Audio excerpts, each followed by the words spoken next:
Hey, race fans, we're here with a brand new edition of HorseCenter, and Matt, we are talking Travers. We sure are, and there's a fantastic card at Saratoga, but we're really going to focus on the Travers for you folks. We're going to go through every single horse, talk about odds, talk about their chances to win, and we're going to give you our favorite wagers. That's right, odds, analysis, picks, suggested wagers. Don't miss on the Travers. Matt and I are also going to talk about our favorite race of the undercard on Travers Day, all on HorseCenter now. Don't miss it.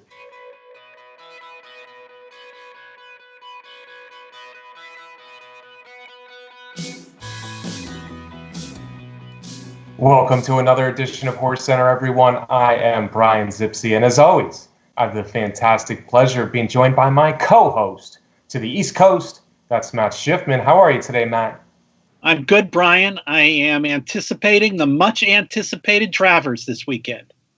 Much anticipated by us, but much anticipated by a lot of people, Matt. This is one of the biggest races of the year, the headliner, probably the biggest American race meet of the year. Saratoga, the Travers, the Midsummer Derby. Matt, they drew the field yesterday evening.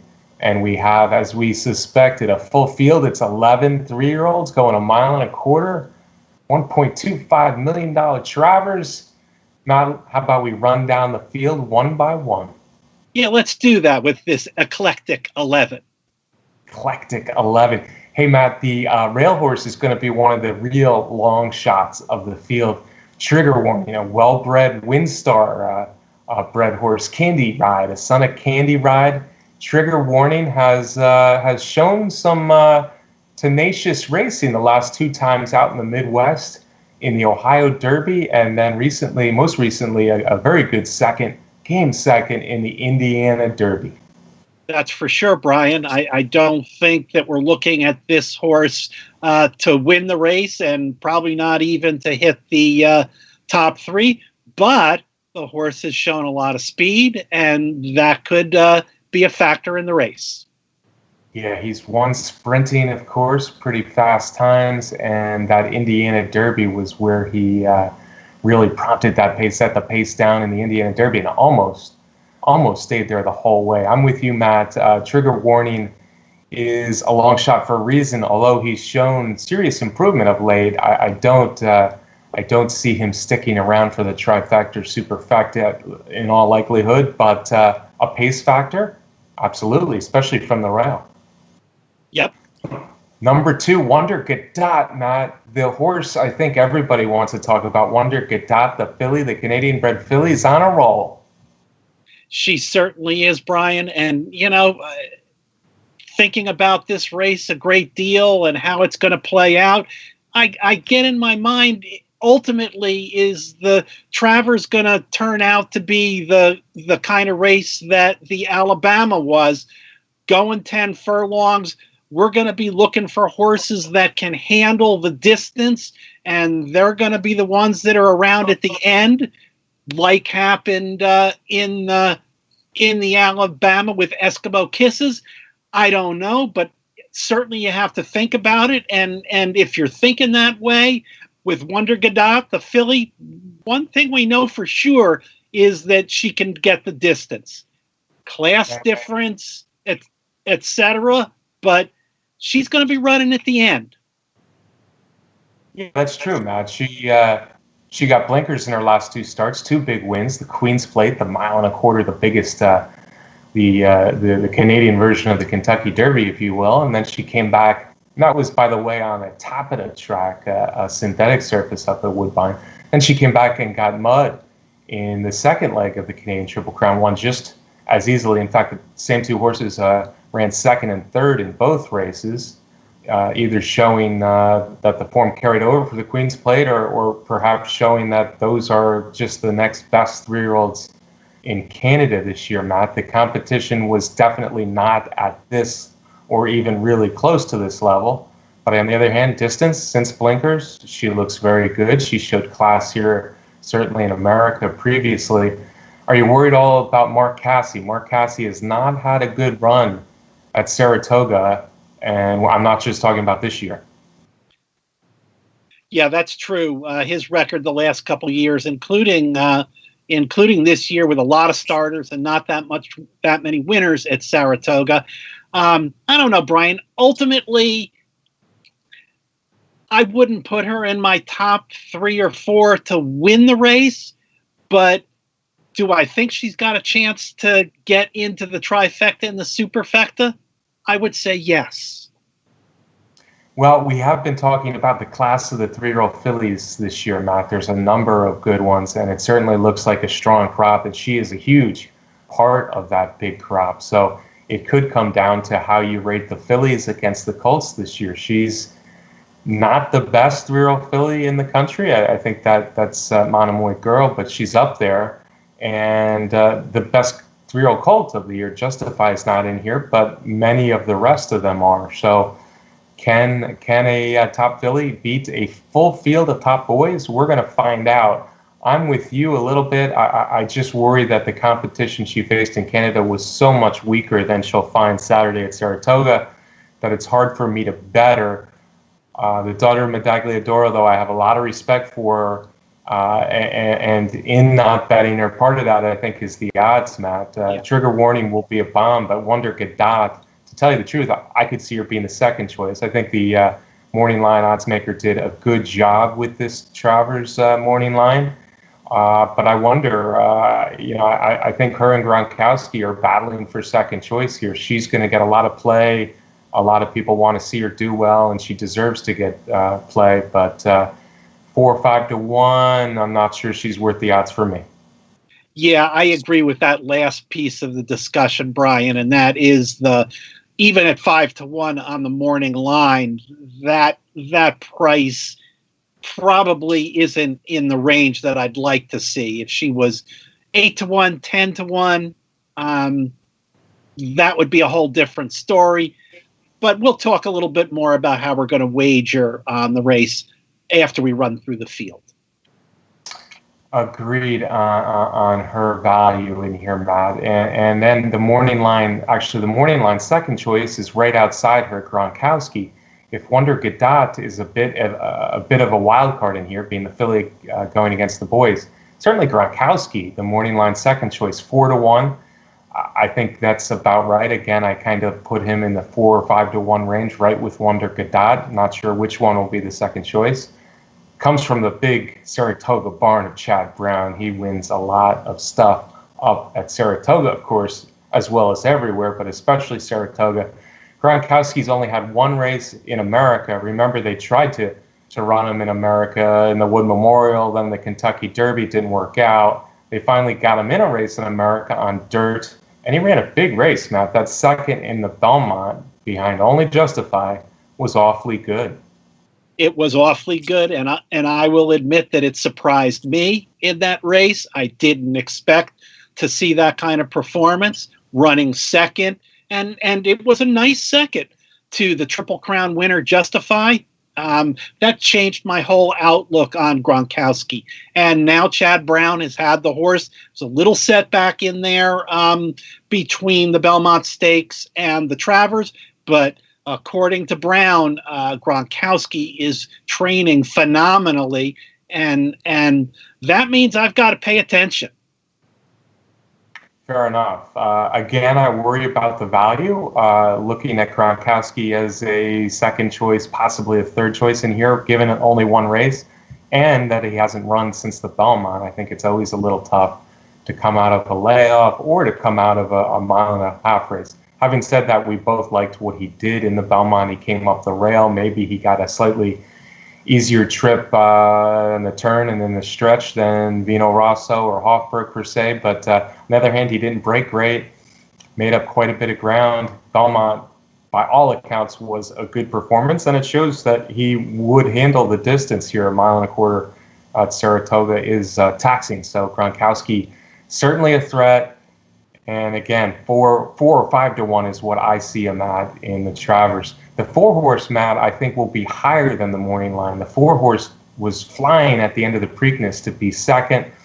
Last time, Bravazzo, trained by D. Wayne Lucas, a 2-time winner of the Travers, was a clear second in the Haskell, but never going to get to the winner. Good Magic. Yeah, and the coach is excited about Bravazzo in there. The coach is comparing Bravazzo to Will Take Charge, who was the last time that Lucas won the Travers in terms of his conditioning, and that he's been running a lot in this campaign, but he's come out of it amazingly. He's gained weight. Lucas feels that he's in the best form that he's been in since he started this 3-year-old campaign.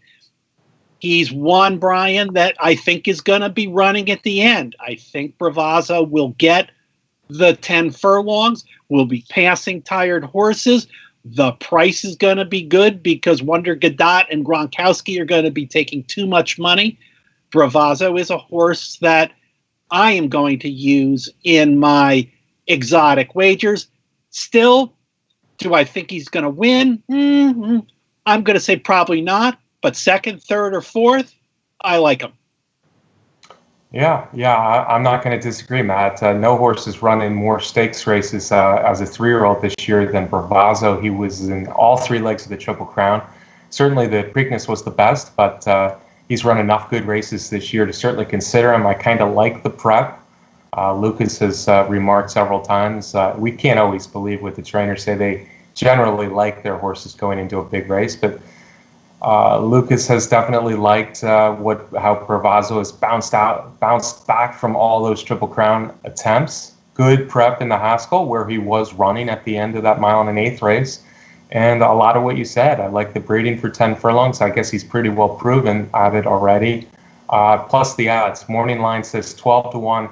I've got him more on the 20-1 side of things, Matt. I don't think he'll get a lot of play in here. I think I misspoke, too. I believe D. Wayne Lucas has won 3 editions of the Travers, because I'm remembering Corporate Report now as well. So Lucas's history in the Travers goes deep. Will Take Charge. There were some similarities there with this one. I think Bravazzo is a live long shot as well. Number 5, Matt, is Vino Rosso, a horse I've wanted to like now for months and months. The only win he got of note recently, of course, was the Wood Memorial back in the spring. 10-1 on the morning line. Yeah, Brian, you and I have been on the bandwagon of Vino Rosso several times. We've liked what we've seen. Are we going to do it again here? And if we are we just being stubborn, or are we being good handicappers? Is Vino Rosso legitimate?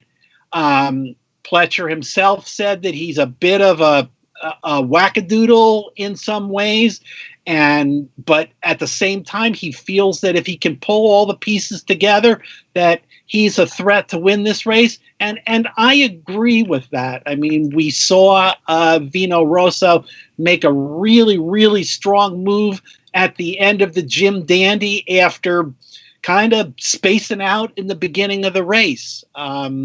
Again, I think we're going to get a good price. Brian, you'll tell us what you think the odds are going to be. I think he's a threat to win, and therefore he's a threat to finish in the top 3 also. Yeah, there's a lot to like for me here, and stubborn, good handicapping. Sometimes there's a fine line there, Matt. Vino Rosso, by the way, is the first of 4 sons of Curlin we're going to talk about in this 11-horse field, and a pretty amazing achievement here for Curlin.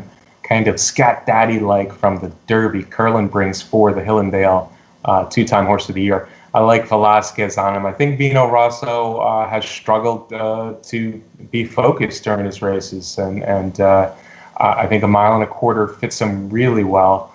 The Belmont, he made an early move, and he came up a little short against Justified, but he was there with the other horses. Now he gets 1 1/4 miles, and I think he gets a good, fair amount of pace. Pletcher's been working with him to try to keep him a little bit more focused early in the race. We'll see if that works, or the magic of Johnny Velasquez works. Vino Rosso, for me, is a really, really big threat in here. I think this is just probably the best setup he's getting all year in these big races. I also think that the fast track, there's talk that he doesn't like it when the track is not quite what he wants. And it looks like we're going to have a nice fast track for Saratoga on Saturday. Vino Rosso 10-1 on the morning line, Matt. Unfortunately, I think there are a lot of people like us, Pletcher, Velasquez.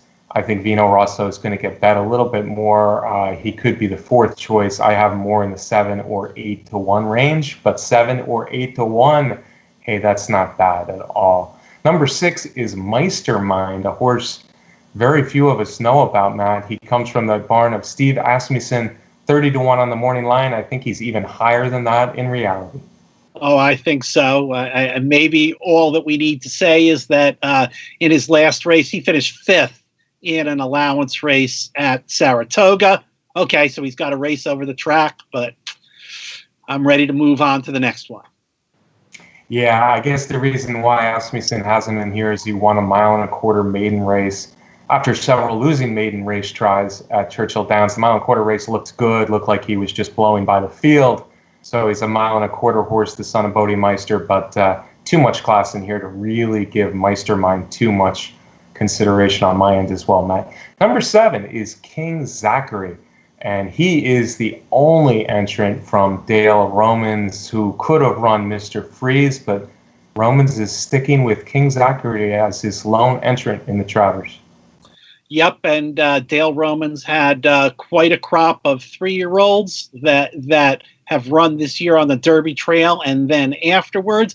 And hey, any handicapper that's got any knowledge knows that it's dangerous to discount Dale Romans in a big race. Now, he was 4th in that Indiana Derby, but before that, he won the Matt Win.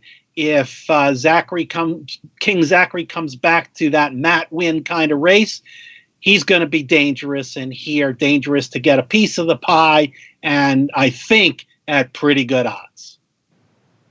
Yeah, first off on the odds, he's 15-1, folks, on the morning line. I think he'll be higher than that. I think King Zachary, like Bravazzo, probably be in the 20-1 range, maybe even over 20-1, and I think those are very interesting odds. I'm going to draw on to the Indiana Derby, Matt.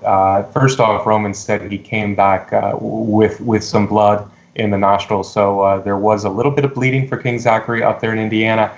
And despite that, he was shuffled back. He got a wide trip. He bounced around a little bit in the stretch, and he was trying at the end. It looked like a horse who wanted to still run at the end of that shorter race there. So Curlin number 2 on the list of Curlins, King Zachary, 20-1, looked like he was becoming a very good horse in his 2 wins at Churchill Downs before the Indiana Derby. If we can forgive the Indiana Derby a little bit, and 1.25 mile Dale Romans at Churchill Downs, I think there's reason for hope for King Zachary. Number 8, another wild card. Matt, we got a lot of wild cards in here. 12-1 on the morning line is Mendelssohn, the little brother of Beholder, who, of course, not that long ago just exploded in the UAE Derby. That's true, Brian. And folks, fans of the show know that I was a big fan of Mendelssohn heading into the Kentucky Derby. I wasn't sure what to think about him in the Dwyer. But you know what, Brian? At this point, I'm not going to use Mendelssohn. I just haven't seen enough good stuff from him since the UAE Derby. Another trip over from Europe for Aidan O'Brien, and this is not the kind of situation in which we see the best of Aidan O'Brien runners. So I'm going to pass on Mendelssohn this time. Fair enough, Matt. He's the son of Scat Daddy. It's going to be, people are going to think I'm crazy to say, but I'm still not in love with Scat Daddy's going 10 furlongs or more, despite our Triple Crown winner. But Mendelssohn, you know, he obviously has a lot of talent. I don't know if he's better on turf than dirt. I suspect that he is. The UAE Derby, everything broke right, and he just dominated from gate to wire that day and looked like a world beater. Kentucky Derby didn't run on that track. Fair enough. They brought him over for the Dwyer. He showed speed, but he was absolutely no match that day, so that's worrisome. And then they brought him back over there. Now they're bringing him back again. It just seems like a tough spot for the horse, a tough thing to overcome all of those things. He's got class. He wouldn't shock me if he ran well. One thing I do think we'll see, Matt, is some speed. I don't see any reason why he won't be part of the pace early and see if they can get the best out of him in here. But yeah, it's hard for me to play. Odds-wise, 12-1. I think that's about right. I think he should get a little bit of respect, but on the other hand, he won't be anywhere near as well liked as he was back on the first Saturday in May. The horse that will get a lot of respect at the betting parlors, Matt, is number 9, Good Magic. Curlin, number 3, Good Magic, of course, 2-year-old champion, Breeders' Cup Juvenile winner, Bluegrass winner. We were there that day, Matt. And the recent winner, the Haskell, Good Magic, Chad Brown, deserves to be a favorite in here. He does deserve to be a favorite in here. And just as an interesting side note, if you put Good Magic together with Mendelssohn in this race, we have both of the Breeders' Cup winners for juvenile boys. And I don't know if that's ever happened before. It doesn't seem like a likely thing, but little piece of trivia.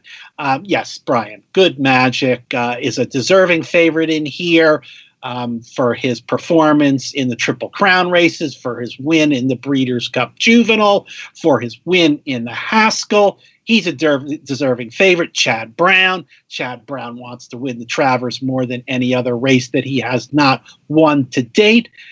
But I don't know, Brian. There's just a little voice in the back of my head that keeps putting questions in my mind about Good Magic. He's never won 2 races in a row. Well, okay, he's running a lot of tough races, so I don't know how much of a big deal that is. I don't know if I feel like I'm convinced that 10 furlongs is his best distance. Okay, he ran second in the Derby. So I'm going back and forth here, but could he win the race? For sure. Could he come in the top 3? For sure. But he's going to be a big favorite, and I'm just not comfortable with that. Yeah, well, that's the beauty of a deep field with a lot of interesting horses. I do like him a little bit more than you in here, Matt. I look back.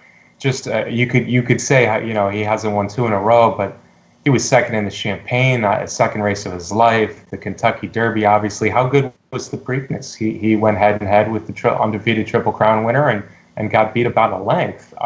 He's just run a series of really good races. I think a little bit of freshening after the Preakness to the Haskell was perfect. Haskell, he really dominated on the turn, and that race was over when they straightened out. I think he's got a good running style and a good post position for this. He wants to be outside. He wants to sit maybe in 3rd or 4th and make his move on the turn. I think he'll have every opportunity to do that under Jose Ortiz in here. And if you ask me the most likely winner, yeah, unfortunately it's a favorite, but in this field it doesn't bother me because I think there is a lot of money opportunity in here. I don't think he's going to get pounded at the windows, though, Matt. I see the morning line of 2-1. I actually have him about 5-2. I just think there's a lot of horses to bet, and if you like Good Magic, I don't think the odds should scare you from that. Outside him, there's more good horses. Curlin, number 4, is Tenfold, the Jim Dandy winner. First stakes win for Tenfold, but he had run several good races before that. Another horse that was in the Belmont. Tenfold was a little erratic in the stretch of the Jim Dandy, but it was a nice win over the track. Morning line says 8-1. I think you're going to get every bit of 8-1. I think he's going to get ignored a little bit. He might range up more towards 10-1, and that could be a very square price on a talented horse from Steve Asmussen's barn. Yes, and his last win was a really good one. Kind of fulfilled the promise that the horse had shown earlier in the year. I don't know. I'm going to put him in my mind, Brian, in the category of I don't think 10 furlongs is an ideal distance for this horse for sure. I didn't like that stretch run. There were lots of excuses about getting spooked by the tote board, Brian, but I don't know. I just think he was just plumb tired getting near the wire, and certainly this field is a lot tougher and a lot more challenging in here.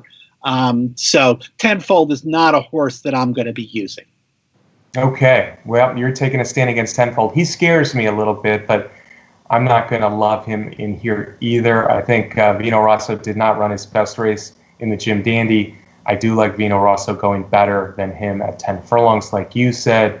I also am not crazy for the race Tenfold ran in the Belmont, where it was a distance race and he had a lot of these horses to contend with, and he never looked like he was a threat to run second best behind Justified. So for those reasons, he scares me a bit. Got to win over the track, but yeah, I'm gonna lay off Tenfold a little bit, even if he is a 10-1. And then the outside horse, wild card alert, Matt. There's another wild card in here. Another horse who I think 8-1 on the morning line might be even a little lower. I think he might drift up past 10-1, and that's Catholic Boy. Jonathan Thomas has a turf to dirt, back to turf, and now he goes back to dirt. Catholic Boy off a Belmont Derby win now.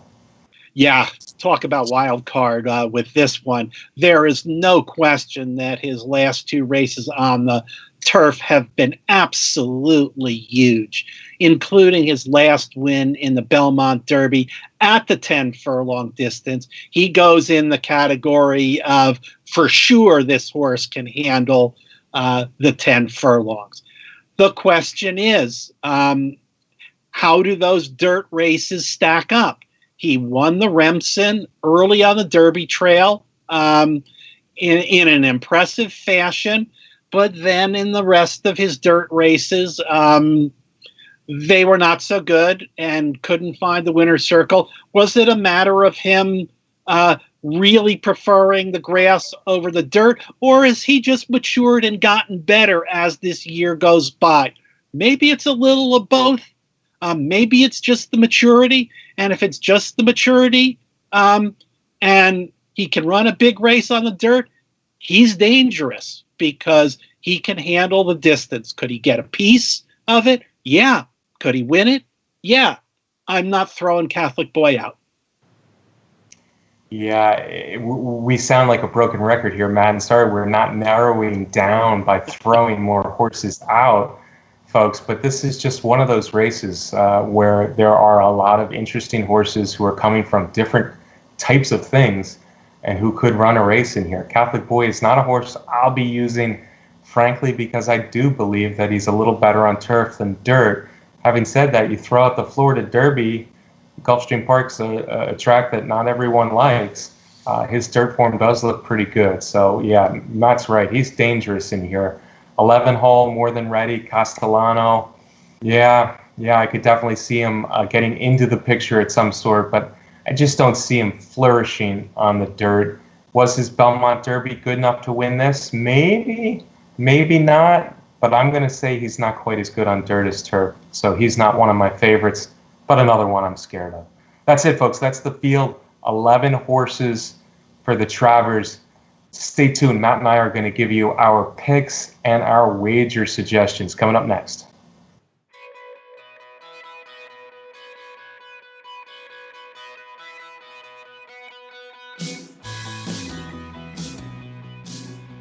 All right, Matt, it's time for the brass tacks here. We went over the entire field. Now we're going to give the folks our picks and our wagers. First off, Matt, I want to know who you think is going to win the Travers. Well, Brian, I am going to, as I alluded to before, I am going to either be stubborn or a really good handicapper, and I'm sticking with Vino Rosso one more time. This is it, though, Brian. I promise. This is it if Vino Rosso doesn't run big in the Travers. And I am going to use Vino Rosso in Trifecta because, as you said, Brian, you think Vino Rosso is going to be 7-8-1. I'm going to put Vino Rosso in a Trifecta with 6 other horses with Good Magic, Gronkowski, Wonder Gadot, Catholic Boy, Bravazzo, and King Zachary in the second and third spots. And then I'm going to run that same Trifecta horses with Vino Rosso in the second spot and then Vino Rosso in the third spot for 50 cents. Each of those bets is only $15. I like that play, Matt. That's an interesting wager. It's pretty brave in a field this big, but on the other hand, you have a lot of horses who could run decently and get in that Trifecta, and you got some long ones in there. Right? I worry that Tenfold could beat you out of the try. But on the other hand, Tenfold is not one of my top three. So good luck, sir. I like that bet. In some ways, I'm going to be a little bit more brave than Matt. In other ways, I won't be. My bet are exacta plays, just exacta plays, simple exacta plays, 1-2. I'm worried that there are too many good horses that could finish third in here. So I'm going to narrow things down, throw some good horses out of my exacta. But on the other hand, as opposed to Matt, I only need to get the top two. So what I'm going to do is start with a couple of $3 exacta boxes. I'm going to go with the horse I like best at the odds, my top pick, Vino Rosso as well. I can't believe Matt and I are on the same horse, but go figure. So Vino Rosso will be in both triples, as will the horse I think most likely to run first or second, and that, of course, is Good Magic. 5-2, that's okay. In this exactas, I think we'll still earn a nice profit with these bets. And then I'm going to go for odds because I think every wild card in here is interesting, but I don't like the odds on most of these wild cards. So I'm going to play two horses I think that could be sitting on a big race, a big 10-furlong race for trainers that have done it before. I'm talking about Bravazzo, and I'm talking about King Zachary. 12-1, 15-1 on the morning line. I think they'll both be more around 20-1. So $3 exacta box, Vino Rosso, Good Magic, Bravazzo. That'll cost you $18. $3 exacta box, Vino Rosso, Good Magic, and King Zachary. That'll cost you $18 more. And then finally, I'm going to do a $2 exacta box with all four of them. That's Vino Rosso, Good Magic, Bravazzo, and King Zachary, just in case my two bombs run 1-2, Matt. So those three exactas will cost you $60. I think a long shot could get in there, and I think Vino Rosso, this is a race where he should run well.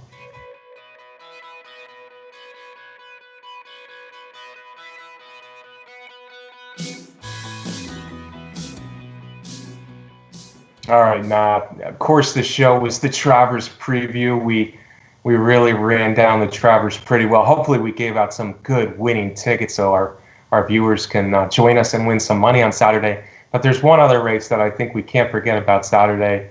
In honesty, there's several other races on Saturday we can't forget about. But I'm just geeked about the matchup again of Elate and Abel Tasman. I think these are the best two older mares in the country at a distance. Yes, Unique Bella is now retired, so it's even easier to say that. But I thought so even before Unique Bella was retired this week. By the way, we did have a few retirements this week, Matt. B Jersey, Unbridled Mo, and of course the big one was Unique Bella. But Matt, you were there. What a race these two ran. Elate and Abel Tasman last year at Saratoga in the Coaching Club American Oaks. Yeah, we can talk about it quickly while the replay is playing. That was the kind of wackily run race last year. If you remember, Abel Tasman broke a little slowly and was toward the back of the pack. And then all of a sudden, whether Mike Smith prompted it or whether Abel Tasman did it on her own, she just took off and made an enormous middle move and gobbled up the entire field in very short order, and took the lead coming around the turn into the stretch. And Elate was saving ground and running on the rail. And as they turned for home, it was Elate who was closing really well on the rail. And you remember what happened, folks. We talked about it a lot last year. Mike Smith used all of his riding skills, and Abel Tasman came over and put the pinch on Elate there and just managed to hold on to win that race. I think it was that riding that preserved the win for Abel Tasman.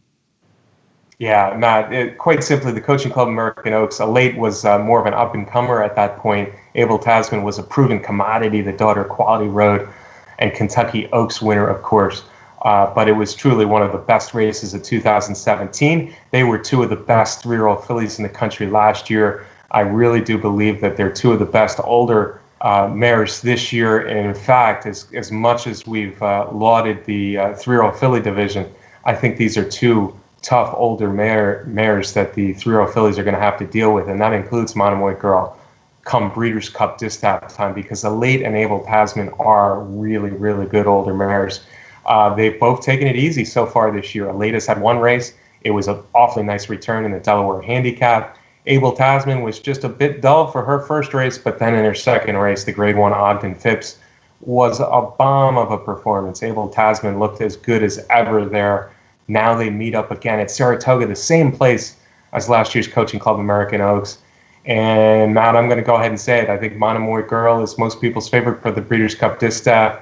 I think the Breeders' Cup Distaff winner will come out of this excellent matchup on Saturday between Abel Tasman and Elate. Fair enough, Brian. And it's pretty clear that this Bob Baffert trainee in Abel Tasman loves the going out east, and particularly at Saratoga. That being said, I'm picking Elate to turn the tables on Saturday. Yeah, and we know Elate for trainer Bill Mott likes Saratoga from her 2 races. She came back and romped in the Alabama last year. So it's a good matchup. Elate is actually my Breeders' Cup Distaff early. She's my early pick to win the Breeders' Cup Distaff, but this is tough because this is only her second race while Abel Tasman has another race under her belt. I'd like to see Elate beat Abel Tasman as well, though, on Saturday in one of the many big races on the Travers undercard, Matt. That's our Travers preview show, folks. First off, I'd like to thank our sponsor, Derby Wars, the best contest site out there. Also, thank you for watching. If you haven't done so, though, please do subscribe to our YouTube channel right here at Horse Racing Nation. Hey, Matt, we always talk about Derby Day racing a little bit.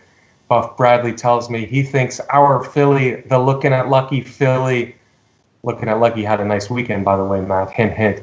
The Looking at Lucky filly, Sooner Schooner, is pointing for a race the second half of September at Churchill Downs, so we're excited about that. That is certainly exciting, and I really look forward to it, and we're... and you in particular, Brian, are doing a great job shopping around for a colt for our stable. We'll have one very soon, Matt, very soon, joining our Looking at Lucky filly Sooner Schooner. But don't forget, folks, there's still opportunity to get in that partnership, and there won't be when they first hit the races. So maybe September 20, maiden race at Churchill Downs is the one where Sooner Schooner will debut. Hope you're part of the team for that one. Matt, this has been another great show. Did you thank Brett Workman, our excellent producer, yet? No, I didn't.